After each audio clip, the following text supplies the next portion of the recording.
সকালে অ্যালার্ম বাজলে কি আপনার মনে হয় অফিসে না যেতে পারলেই ভালো হতো? অফিস বা কাজের কথা ভাবলেই কি এক অজানা আতঙ্ক আর ক্লান্তি আপনাকে ঘিরে ধরে? যদি উত্তরটা হ্যাঁ হয় তবে সাবধান, আপনি হয়তো কোনো সাধারণ ক্লান্তিতে ভুগছেন না, আপনি আক্রান্ত বার্নআউট নামক এক মানসিক সংকটে।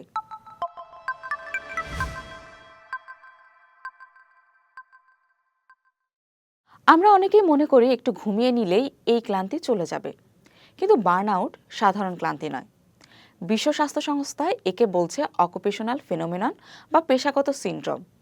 এটি এমন এক মানসিক অবস্থা যেখানে দীর্ঘস্থায়ী চাপের কারণে আপনার শরীরের ব্যাটারি পুরোপুরি ডেড হয়ে যায়। এর প্রধান লক্ষণ মূলত তিনটি। প্রথমত, চরম অবসাদ, যা ঘুমালেও কাটে না। দ্বিতীয়ত, কাজের প্রতি তীব্র অনীহা বা বিরক্তি।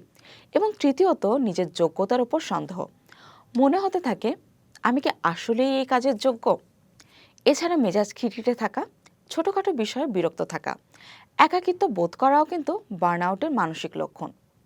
সবচেয়ে খারাপ বিষয়টি হলো, বার্নআউট হলে শরীরেও নানা সমস্যা দেখা দেয়, যেমন নিয়মিত মাথা ব্যথা, পিঠে বা ঘাড়ে ব্যথা, হজমে সমস্যা এবং রোগ প্রতিরোধ ক্ষমতা কমে যাওয়া।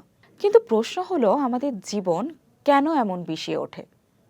সবসময় সক্রিয় থাকার এই সংস্কৃতি বা অলওয়েজ অন মোড আমাদের শেষ করে দিচ্ছে।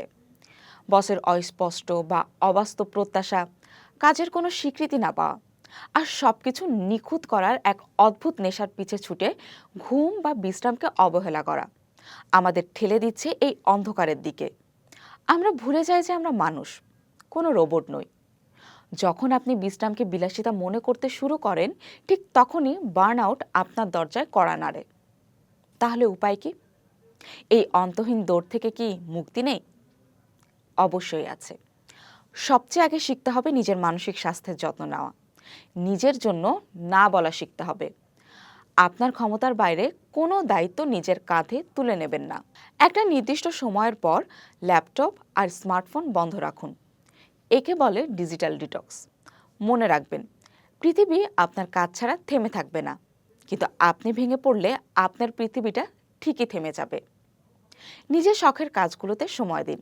সেটা হতে পারে বাগান করা, গান শোনা, বই পড়া, কিংবা স্রেফ প্রিয় মানুষের সাথে আড্ডা দেওয়া। জীবন কোনো ম্যারাথন নয় যে আপনাকে সারাক্ষণ প্রথম হতে হবে। মাঝে মধ্যে থেমে যাওয়া, বুক ভরে শ্বাস নেওয়া আর নিজের যত্ন নেওয়াটা অনেক জরুরি। নিজেকে সময় দিন, প্রয়োজনে পেশাদার কারো সাহায্য নিন। মনে রাখবেন, ক্যারিয়ারের সাফল্যের চেয়ে আপনার মানসিক শান্তি অনেক বেশি মূল্যবান। নিজেকে ভালোবাসুন, সুস্থ থাকুন।